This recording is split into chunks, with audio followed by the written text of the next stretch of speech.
الحمد لله رب العالمين، والصلاة والسلام على سيدنا محمد أشرف المرسلين وعلى آله وأصحابه الطيبين والطاهرين. اللهم لا سهل إلا ما جعلته سهلا، وأنت يا حي يا قيوم تجعل الحزن إذا شئت سهلا. اللهم علمنا ما جهلنا وانفعنا بما علمتنا وزدنا علما وارزقنا إخلاص النية في القول والعمل. Sama-sama kita mohon daripada Allah Subhanahu wa taala supaya Allah Subhanahu wa taala menurunkan kepada kita yang ikhlas dalam kita menghadiri kuliah subuh pada pagi ini. Moga dengan keberkatan yang ikhlas Allah Subhanahu wa taala menurunkan kepada kita kebaikan di dunia dan akhirat. Amin ya rabbal alamin. Assalamualaikum warahmatullahi wabarakatuh. Alhamdulillah, kita bersyukur kepada Allah Subhanahu wa taala kerana limpah kurnianya serta inayah yang Allah Subhanahu wa taala masih lagi memberikan kepada kita peluang untuk kita hidup di atas bumi Allah ini, meneruskan tanggungjawab kita sebagai hamba Allah Subhanahu wa taala dalam melaksanakan kewajipan-kewajipan yang Allah Subhanahu wa taala fardukan, wajibkan ke atas kita untuk melaksanakannya dan meninggalkan larangan-larangan Allah. Kemudian kita juga bersyukur kepada Allah Subhanahu wa taala kerana Allah Subhanahu wa taala masih lagi memberikan kepada kita taufik, memberikan kepada kita kekuatan untuk kita melaksanakan ketaatan kepada Allah Subhanahu wa taala. Maka ini adalah di antara nikmat yang besar yang dikurniakan kepada seseorang hamba. Kemudian kita juga bersyukur kepada Allah Subhanahu wa taala kerana Allah Subhanahu wa taala memberikan kepada kita peluang pada tahun ini untuk kita sampai dalam bulan Ramadan al-Mubarak, bulan yang penuh dengan keberkatan, bulan yang di mana Allah Subhanahu wa taala menggandakan ganjaran pahala bagi orang yang melakukan amal soleh, perbanyakkan amal soleh pada bulan ini, yang mana gandaan ganjaran pahala tersebut tidak seperti bulan-bulan yang lain. Maka beruntunglah orang yang Allah Subhanahu wa taala memberikan kepada dia taufik untuk dia memanfaatkan sepenuh waktu yang berlalu daripada bulan Ramadan ini dengan dia memperbanyakkan amal ketaatan kepada Allah Subhanahu wa taala. Dalam hadis baginda Nabi sallallahu alaihi wasallam bersabda yang mafhumnya, rugilah orang yang direzekikan kepadanya untuk dia sampai kepada bulan Ramadan, akan tetapi dia tidak mendapat pengampunan daripada Allah Subhanahu wa taala. Maka kita di dalam bulan Ramadan ini kita berusaha sedaya upaya kita untuk memperbanyakkan amal ketaatan kepada Allah Subhanahu wa taala. Ini adalah nikmat yang besar apabila diberikan kepada kita peluang untuk kita sampai di dalam bulan Ramadan yang penuh dengan keberkatan ini. Muslimin muslimat yang dirahmati oleh Allah Subhanahu wa taala sekalian. Jadi insya-Allah pada hari ini kita akan sambunglah perbahasan tentang bab puasa. Pada pertemuan yang lalu kita dah mula sedikit tentang bab puasa daripada kitab Sulamut Taufiq. Maka hari ini kita akan sambung pembahasan tentang bab puasa. Kata pengarang rahimahullah, yajibu shawmu syahri ramadhana ala kulli muslimin mukallafin. Kata pengarang, wajib puasa bulan Ramadan ala kulli muslimin mukallafin, ke atas setiap orang muslim, dan dia adalah mukallaf. Bila disebut orang muslim, maka terkeluar daripada sini orang kafir. Orang kafir tidak dikatakan kepada dia, kita tak suruh dia puasa sebab dia bukan Islam. Tidak disuruh ke atas dia untuk dia puasa. Bahkan yang disuruh ke atas orang kafir adalah apa? Disuruh ke atas orang kafir ni untuk masuk dalam agama Islam. Itu yang disuruh. Adapun puasa tidak disuruh ke atas, tidak diwajibkan ke atasnya untuk puasa. Tidak, kita tak suruh dia untuk puasa.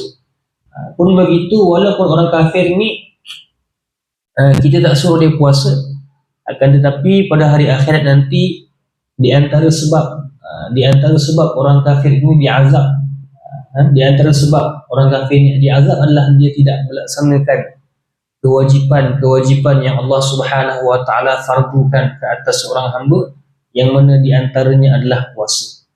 Itu di antara sebablah dia diazab di dalam neraka nanti.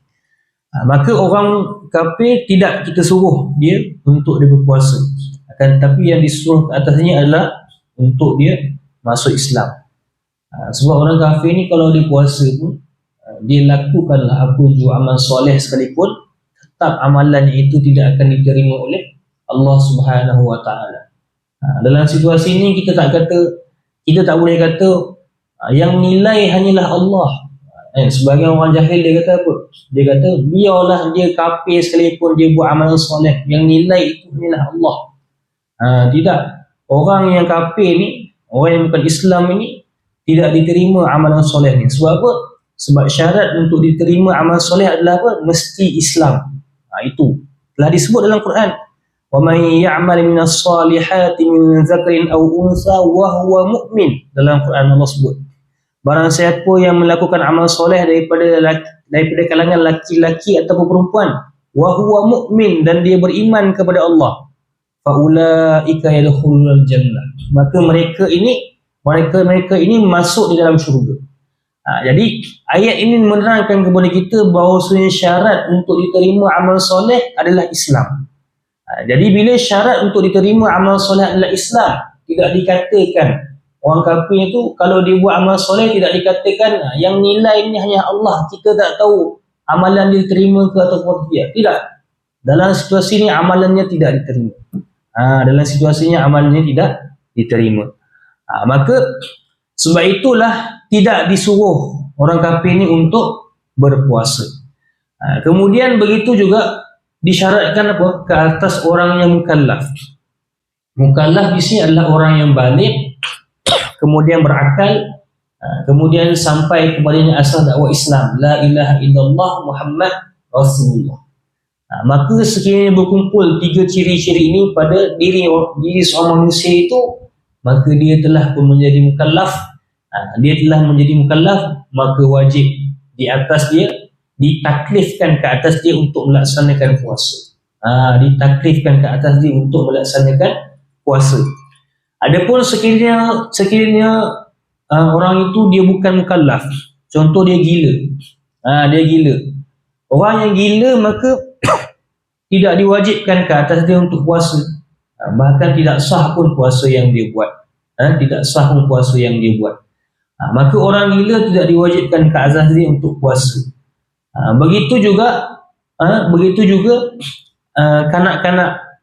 kanak-kanak lelaki dan juga kanak-kanak perempuan yang sudah mumayyiz, akan tetapi dia belum baligh lah, tak capai usia baligh. Tapi dia belum baligh lah senang cerita. Dia belum baligh senang cerita, akan tetapi dia sudah pun mumayyiz, contohnya kan, sudah pun mumayyiz. Kanak-kanak yang sudah mumayyiz, yang belum balik, maka tidak diwajibkan ke atasnya puasa. Tidak diwajibkan ke atasnya puasa. Walaupun tidak diwajibkan ke atas kanak-kanak itu untuk puasa, akan tetapi menjadi kewajipan ke atas wali. Sekiranya kanak-kanak itu sudah mumayyiz dan cukup umurnya itu 7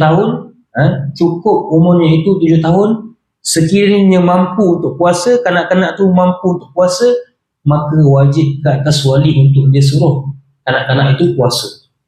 Jadi kalau anak itu umur 7 tahun dan dia mumayyiz, kemudian dia mampu untuk puasa, maka diwajibkan ke atas siapa? Ke atas wali. Kanak-kanak tu tak wajib puasa. Yang diwajibkan adalah suruhan. Suruhan itu ke atas siapa yang kena buat? Wali. wali bagi kanak-kanak itu wajib ke atas dia untuk dia suruh anak tu puasa. Tapi kalau anak tak, contohnya anak tu tak puasa kan, dia puasa waktu bagi, kemudian bila dia hantar pergi sekolah, dia makan dengan kawan-kawan dia, maka tak berdosa lah. Kanak-kanak itu tak berdosa sebab dia belum balik lagi. Jadi wali ni bila dia dah suruh, maka sudahlah gugur daripada yang tanggungjawab ke atasnya. Dia telah melaksanakan kewajipan. Tapi kalau dia tak suruh, maka dia akan jatuh dalam dosa. Kalau dia tak suruh budak tu untuk puasa, walaupun budak tu belum balik lagi, tapi umur dia dah 7 tahun, umur dia sudah sempurna 7 tahun, kemudian dia sudah pun mumayyiz, dia mampu untuk puasa, tapi wali tak suruh dia puasa, maka wali itu akan berdosa. Wali itu akan berdosa.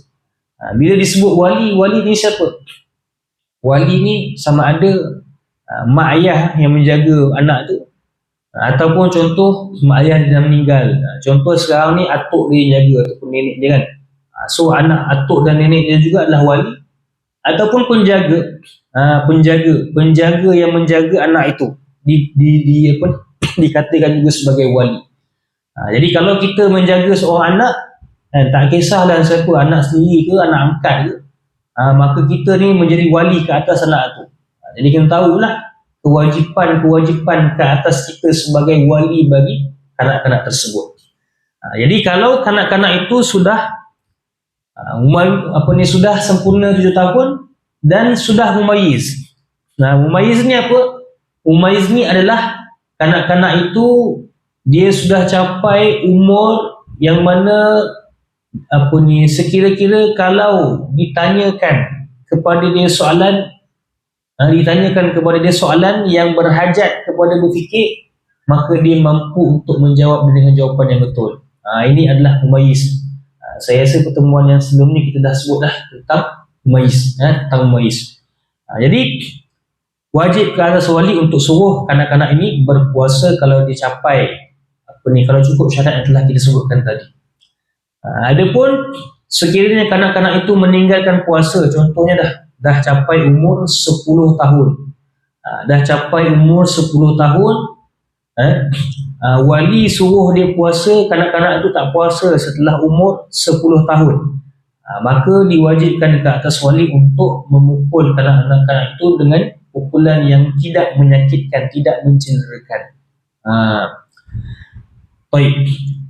Adapun kalau orang yang tidak mampu untuk berpuasa, contohnya kanak-kanak tu tak mampulah untuk puasa kan, budak tu tak mampu untuk puasa, ataupun dia bukan kanak-kanak, dia dah dewasa tapi dia ada penyakit yang menyebabkan dia tidak boleh untuk berpuasa, ataupun disebabkan dia ni sudah pun terlalu tua umur dia terlalu tua sampai dia tak mampu untuk puasa, maka tidak diwajibkan ke atasnya untuk berpuasa. Kemudian kata pengarang rahimahullah, wala yasihhu min haidin wa nufasa, dan juga tidak sah puasa bagi perempuan yang dalam keadaan haid dan nifas.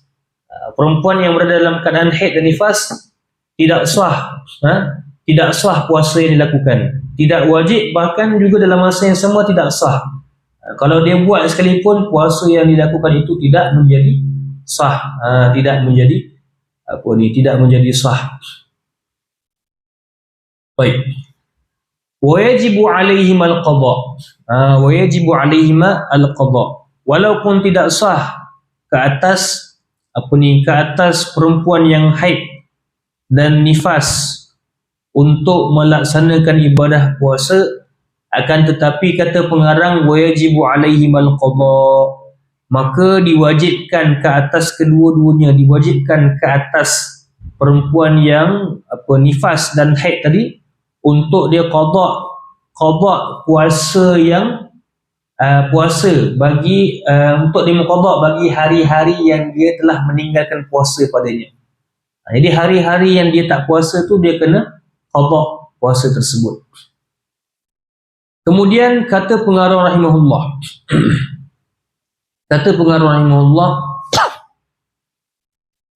Wa yajuzul fitru limusafirin safara qasrin wa illam yashqa alaihi shaum. Dan harus berbuka bagi orang yang bermusafir dengan perjalanan jarak perjalanan tempat daripada jarak perjalanan tempat yang dia ingin pergi tersebut, jarak perjalanannya adalah jarak yang membolehkan seseorang untuk mengqasarkan solat.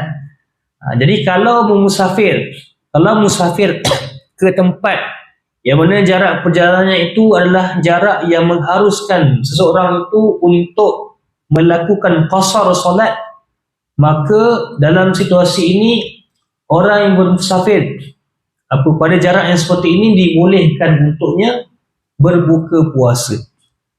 Wa illam yashqa alaihi shaum, walaupun sebenarnya tidak menyusahkan dia pun, tidak menyukarkannya untuk dia berpuasa sepanjang dia melakukan permusafiran tersebut. Walaupun tak susah pun untuk dia teruskan puasa. Kalau dia meneruskan perjalanan dalam permusafiran tersebut, walaupun tak tidak menyukarkan dia,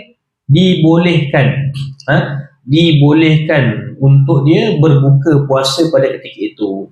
Akan tetapi lebih afdal adalah dia sabar. Kalau zaman sekarang pergi musafir mana-mana, kita duduk naik kereta ataupun naik kapal terbang, maka duduk dalam aircon lagi kan. Tak sama seperti zaman dulu kan, tak sama seperti zaman Nabi dulu kan, bermusafir naik unta dengan panas teriknya lagi, padang pasir lagi kan. Jadi dugaan tersebut tak sama kan. Jadi kalau contoh zaman sekarang kita ni pergi musafir naik kereta, naik kapal terbang, dalam situasi seperti ini tidak menyukarkan pun sebenarnya untuk kita meneruskan puasa.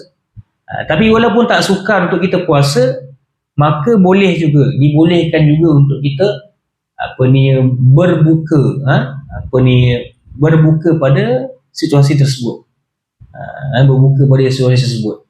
Jadi kadang-kadang kalau kita nampak contoh, kalau orang naik kereta kan, dia buka, dia minum air dalam kereta, kita sangka baik lah. Sangka baik. Jangan kita tuduh dia, ini tak puasa ni. Dia boleh jadi dia musafir. Maka bila musafir ni ada keharusan, ada dibolehkan untuk dia berbuka. Boleh. Tapi orang yang musafir ni supaya dibolehkan untuk dia berbuka, syaratnya apa? Syaratnya hendaklah permusafiran yang dilakukan itu adalah sebelum terbit fajar. Permusafiran yang dilakukan itu sebelum terbit fajar, sebelum masuk waktu subuh. Maknanya dia kena keluar daripada tempat dia sebelum masuk waktu subuh. Kalau dia keluar selepas masuk waktu subuh, maka tidak boleh bagi dia, tidak ada baginya rukhsah, keringanan untuk dia berbuka pada permusafiran yang dilakukan. Contoh kalau dia nak balik kampung, nak pergi ke Perak kan. Jadi kalau dia musafir lepas solat subuh baru dia bertolak kan, ataupun pukul 7 pagi baru dia bertolak, maka rukhsah untuk berbuka dalam permusafiran ini tidak ada bagi dia. Tidak diberikan kepada dia. Kerana syarat untuk diberi keringanan ini mestilah permusafiran yang dilakukan itu setelah terbit fajar. Sebelum terbit fajar. Sebelum terbit fajar. Jadi kalau nak musafir sebelum terbit fajar. Kalau biasanya, kalau teringat kadang-kadang kalau zaman dulu saya belajar juga kan, kalau nak nak balik daripada Lubnan tu, nak balik raya kan, kita cari tiket sebelum subuh. Cari tiket pukul 3 pagi dia punya start kapal terbang tu berlepas kan pukul 3, sebab nak dapatkan nak dapatkan keringanan ni lah, keringanan berbuka. Tapi sebenarnya seperti mana yang kita sebut tadi lah kan, walaupun tidak suka untuk kita meneruskan puasa, tapi lebih afdalnya apa? Lebih afdalnya adalah kita tahan. Tapi bila dalam airport, dalam kapal terbang tu kan, bila balik dalam kapal terbang tu, kita dah nekat dah untuk teruskan puasa. Tapi bila tengok orang lain, semua orang Malaysia semua buka semua buka puasa, semua makan kan, sebab ada keringanan untuk berbuka puasa, maka kita pun join sekali berbuka juga kan. Subhanallah. Kita pula rasa asing tengok orang lain yang sebelah tu dah hulur dah, tu daripada Mesir ni, kopok daripada Mesir, rasalah. Aduh, macam tu juga kan. Kan kita berbuka pula. Subhanallah. Tapi yang lebih afdal adalah kita tahan. Lebih afdal adalah kita meneruskan puasa. Baik. Kemudian kata pengarang, walimaridin wa hamilin wa murdi'in yashukku alaihim masyaqqatan la tuhtamalu al-fitru. Juga diharuskan untuk berbuka bagi orang yang sakit, bagi orang yang sakit dan juga bagi perempuan yang hamil, bagi perempuan yang hamil, yang mana kata pengarang apa, perempuan yang hamil juga wa murdi'in, iaitu perempuan yang menyusukan anak. Contoh sekarang perempuan yang hamil ataupun ada ibu yang sedang menyusukan anak kan, dibolehkan ke atas mereka untuk berbuka puasa sekiranya apa? Sekiranya mereka mengalami kesulitan untuk berpuasa, yang mana kesulitan tersebut adalah kesulitan yang tidak tertanggung, kesulitan yang tidak tertanggung, yang mana mereka tak mampu untuk menghadapi kesulitan tersebut. Jadi dibolehkan ke atas mereka untuk berbuka puasa. Akan tetapi kata pengarang apa? Wajibu alaihimul qada'u, dan walaupun diharuskan ke atas mereka untuk berbuka, diwajibkanlah ke atas mereka setelah itu untuk berqada pada hari-hari yang telah mereka berbuka tersebut. Pada hari-hari yang mereka telah berbuka tersebut, diwajibkan ke atas mereka untuk qada. Melainkan siapa? Melainkan mereka yang berbuka disebabkan mereka likibarin, iaitu mereka orang yang berbuka disebabkan dia ni usianya telah terlalu tua. Dia berbuka bukan sebab dia haid ke, dia berbuka bukan sebab dia mengandung ke, ataupun dia menyusukan anak ke, ataupun ataupun dia musafir ke, tak. Tapi dia berbuka tu disebabkan dia ni terlalu tua contohnya kan, tak mampu untuk puasa. Jadi orang yang seperti ini, begitu juga orang yang menghadapi penyakit yang tidak ada harapan untuk sembuh. Orang yang tidak yang menghadapi penyakit yang tiada harapan untuk sembuh ni, dua golongan ni, kalau mereka berbuka tidak diwajibkan ke atas mereka untuk qada. Jadi orang yang berbuka puasa disebabkan dia terlalu tua, ataupun orang yang buka puasa disebabkan dia ni ada penyakit yang tidak ada harapan untuk sembuh. Macam mana nak tahu penyakit itu tak ada harapan untuk sembuh? Ini mesti daripada daripada doktor yang siqah lah. Doktor yang siqah tu yang bagi tahu. Bukan dia sendiri yang tentukan, ini penyakit aku ni tak ada harapan untuk sembuh. Tak. Ini doktor yang siqah bagi tahu dia, penyakit ni tak ada harapan untuk sembuh. Jadi kalau kedua-dua golongan ni, kalau mereka berbuka puasa, mereka berbuka pada siang Ramadan, tidak diwajibkan ke atas mereka untuk mengqada puasa tersebut.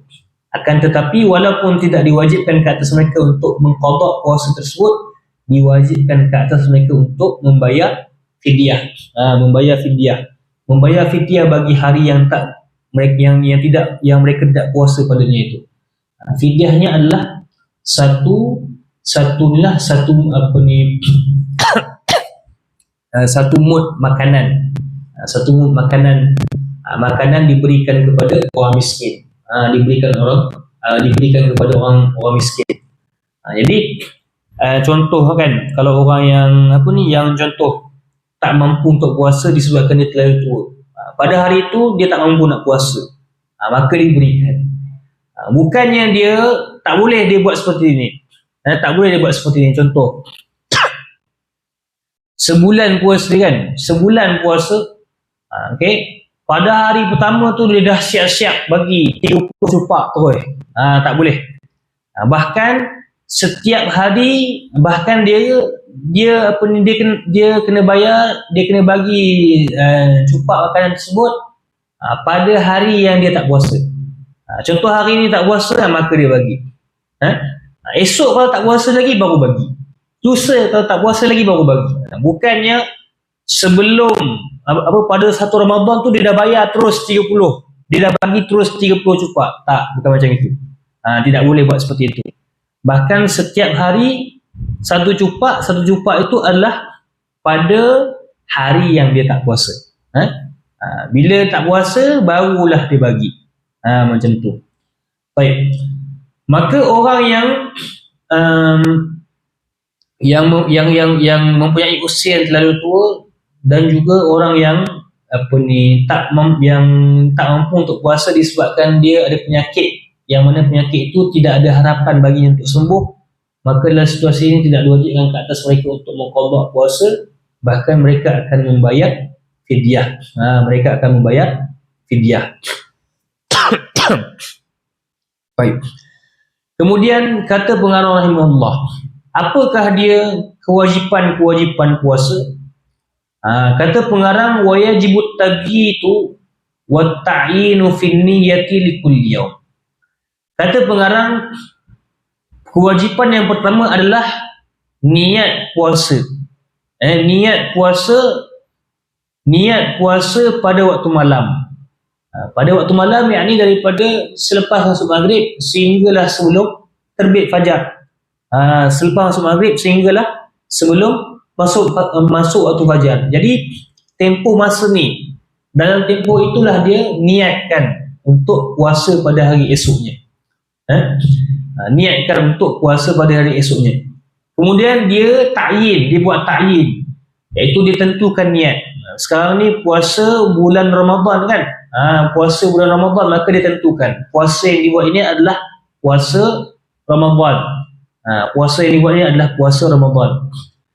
Dan di dalam mazhab Syafi'i mestilah niat tersebut dilakukan pada setiap hari. Dalam mazhab Syafi'i mestilah dilakukan niat tersebut pada setiap hari. Kalau seseorang itu dia terlupa, kalau contoh pada malam tu kan, daripada maghrib, daripada selepas terbenam, daripada selepas masuk waktu maghrib lah kan, sehingga dah sebelum terbit fajar tu, sepanjang waktu tu dia terlupa untuk niat puasa. Lepas masuk waktu subuh, baru teringat rupanya dia tidur kan, contoh dia tidur sampai lepas masuk waktu subuh tu baru dia terjaga.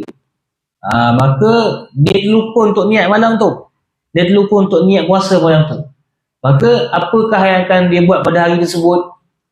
Pada hari tersebut tidak dikira dia puasa. Pun begitu, yang diwajibkan ke atas dia adalah dia menahan diri daripada melakukan perkara-perkara yang membatalkan puasa. Sepanjang hari itu dia kena tahan diri dia daripada melakukan perkara-perkara yang membatalkan puasa. Kemudian pada bulan Syawal nanti dia kena qadha puasa pada hari itu. Pada hari itu dia kena qadha puasa, hari itu dia kena qadha. Nabi SAW sebut dalam hadis, man lam yubayyitis siyama qabla al-fajr fala siyama lahu. Barang siapa yang tidak niatkan puasa pada waktu malam sebelum masuk waktu fajar, maka tidak ada puasa baginya pada hari tersebut. Tidak ada puasa baginya pada hari tersebut. Dan ini adalah puasa fardu. Ini pada puasa fardu, bukan puasa sunat. Kalau puasa sunat dia ada cerita lain. Tak sama macam fardu. Kalau puasa sunat, contoh kan, kalau puasa sunat ni, kalau dia tak niat malam tu dia tak niat untuk puasa. Okey. Dia tak niat untuk puasa. Dia memang tak niat langsung pun, dia tak cadang pun, tak plan pun untuk puasa pada hari esok pun. Kebetulan waktu pagi tu dia pun tak ada sarapan apa. Boleh tak untuk dia niat dia teruskan, dia niatkan puasa pada waktu tu. Kalau puasa sunat dia boleh. Dia boleh untuk puasa dia boleh untuk niat puasa pada waktu tersebut dan teruskan puasa macam biasa. Itu puasa sunat. Kalau puasa fardu tidak seperti itu. Puasa fardu mesti ada niat untuk puasa pada esok, yang mana niat itu berlaku pada waktu malam. Niat itu mesti dihadirkan pada waktu malam. Jadi dalam mazhab Syafi'i niat puasa mestilah dilakukan pada setiap hari. Adapun dalam mazhab yang lain cukup niat untuk puasa sepenuh Ramadan tu diniatkan pada hari pertama. Pada 1 Ramadan, time itulah diniatkan puasa untuk 30 hari. Boleh pada mazhab yang lain. Jadi kalau langkah yang menjaga-jaga, apa yang dibuat sepatutnya? Sepatutnya kalau langkah yang menjaga-jaga pada 1 Ramadan, dia niat untuk puasa sepenuh Ramadan pada hari pertama tu kan. Kemudian dalam masa yang sama juga dia niat untuk setiap hari mengikut mazhab Syafi'i. Supaya apa? Supaya kalau pada hari yang dia tidak niat untuk puasa, pada hari yang dia tak niat untuk puasa tu, dia terlupa untuk niat puasa, hari itu dia dah sesuatu yang menampung dia, sesuatu yang backup dia. Nampak? Jadi dalam mazhab Syafi'i mestilah diniatkan untuk puasa pada setiap hari.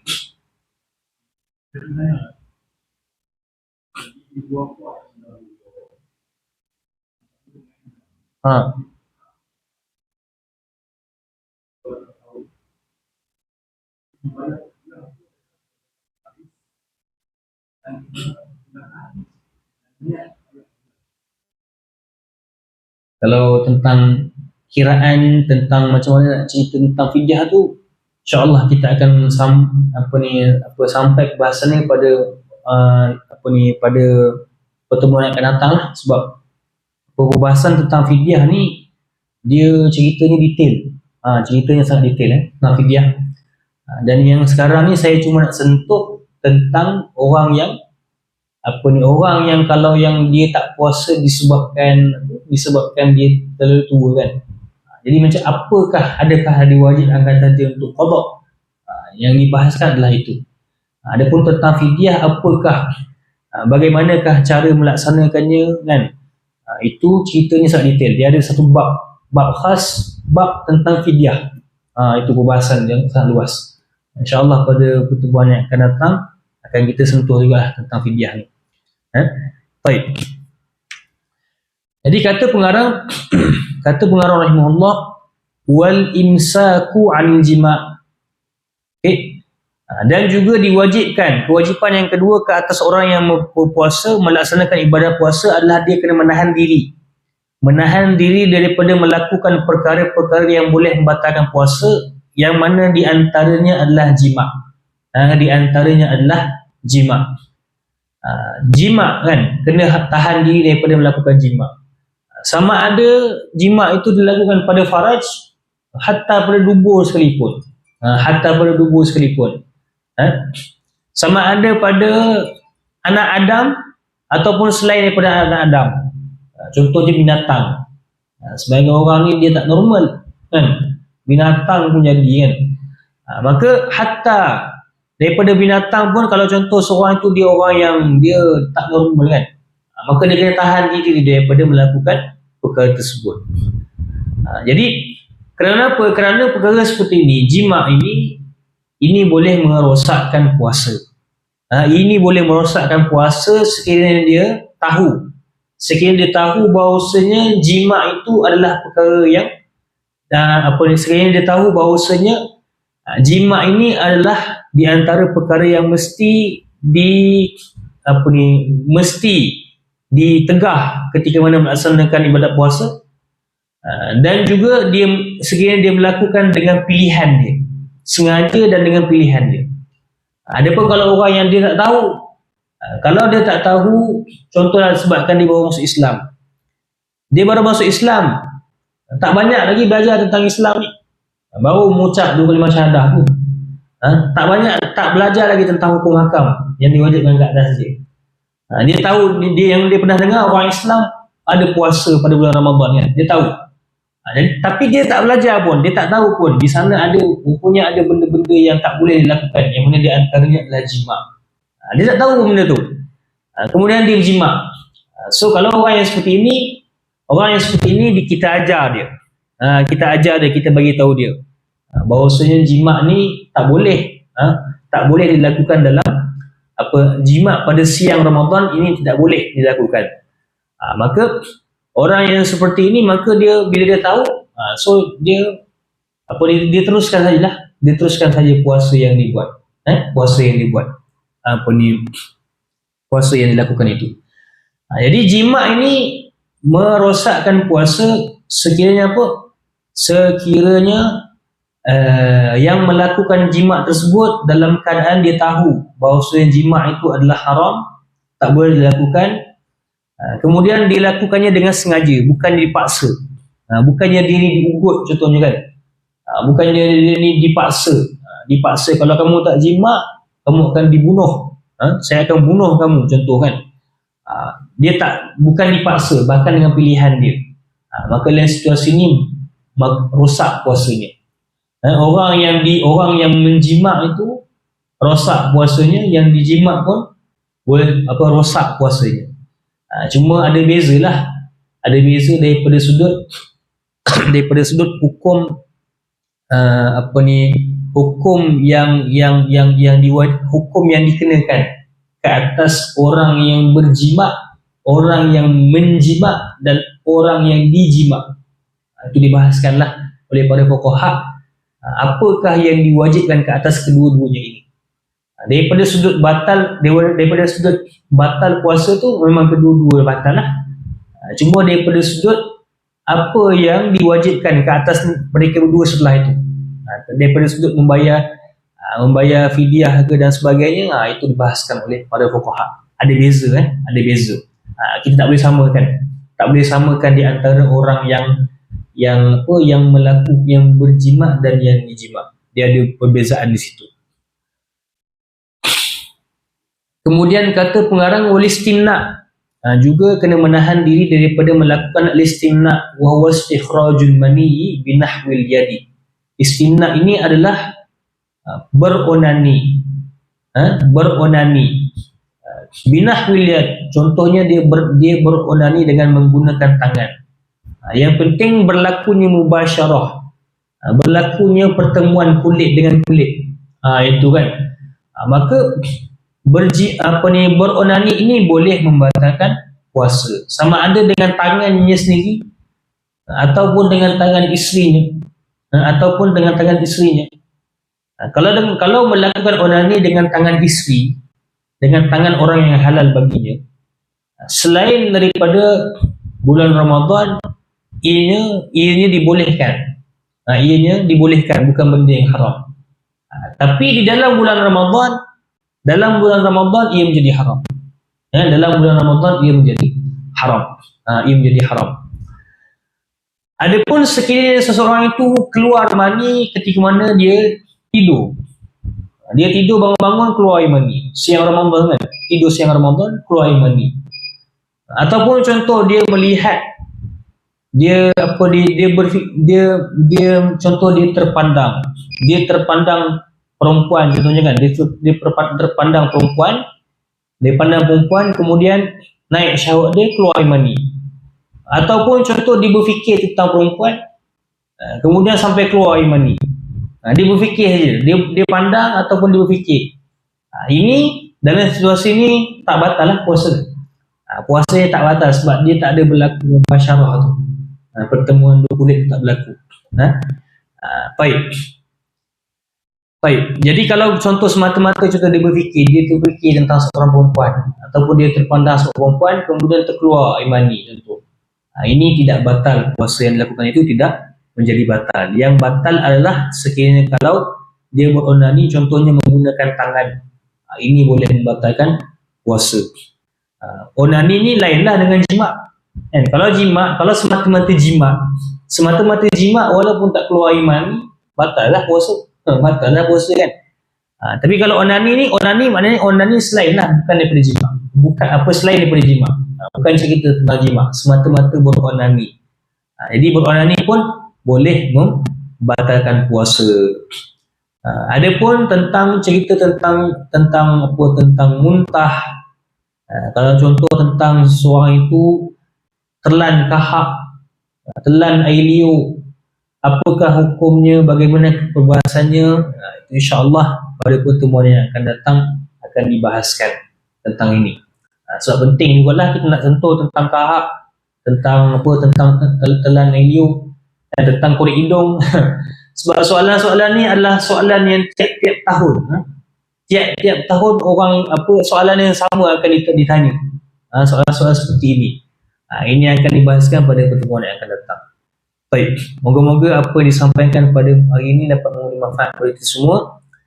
Dan saya nasihatlah berpesan kepada diri saya juga dan diri ibu ayah yang dirahmati oleh Allah Subhanahu Wa Taala sekalian, untuk kita sibukkan diri kita dalam bulan Ramadan ini, bertekadkan amal, khususnya dalam bab menuntut ilmu. Dalam bab menuntut ilmu ni kita kena tekankanlah. Sebab zaman sahabat dulu pun, Ibnu Abbas radhiyallahu anhu, bayangkan Ibnu Abbas ni setiap kali bulan Ramadan, Ibnu Abbas ni telah mentakhrij, telah mengeluarkan ramai fuqaha pada bulan Ramadan. Maknanya ceritanya apa? Maknanya ramai para sahabat pada ketika itu dalam bulan Ramadan belajar menuntut ilmu agama sehingga mereka menjadi faqih. Pada bulan Ramadan. Ini yang dilakukan oleh para sahabat. Jadi kita mencontohi para sahabat dan menyibukkan diri dengan menghadiri majlis ilmu. Barakallahu fikum wa ahsanallahu ilaikum, jazakumullahu khairan. Ayo.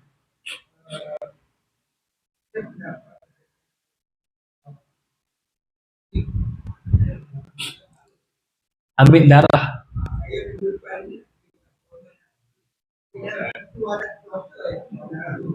Banyak darah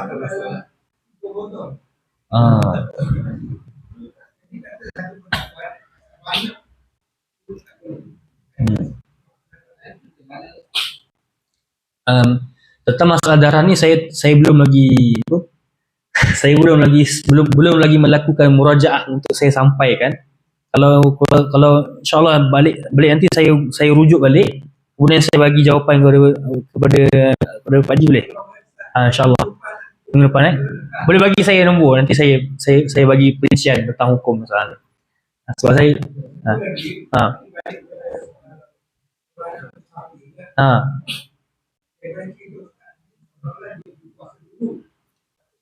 memang kena puasa dulu. Ya.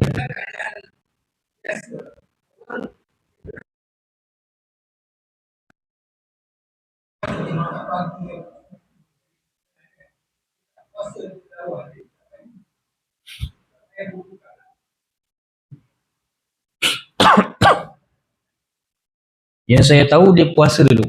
Bukannya yang saya tahulah, setahu saya macam tu. Adakah kalau dia contoh dia dah tahu dia musafir, maknanya dia terus boleh menjalankan kehidupan dia seharian seperti keadaan orang tak puasa terus, atau macam mana? Itu saya tak pasti, saya kena tengok.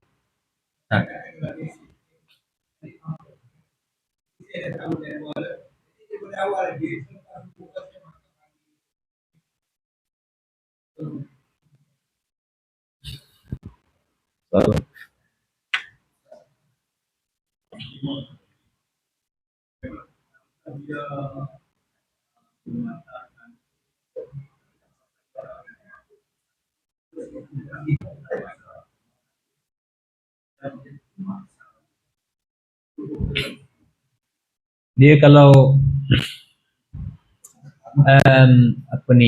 kalau dia beza situasi kalau dia puasa kemudian dia jima', dan juga situasi dia ada keringanan, untuk buka puasa, contoh disebabkan dia sakit ke, ataupun contoh dia musafir tadi, kemudian dia buka puasa dah ada keringanan, kemudian dia jima.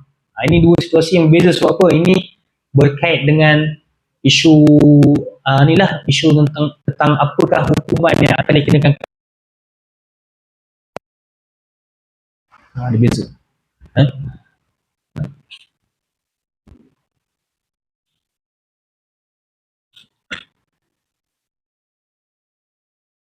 Barakallahu fikum wa assalamualaikum jazakumullahu anna khaira wallahu subhanahu wa ta'ala alam wa ahkam.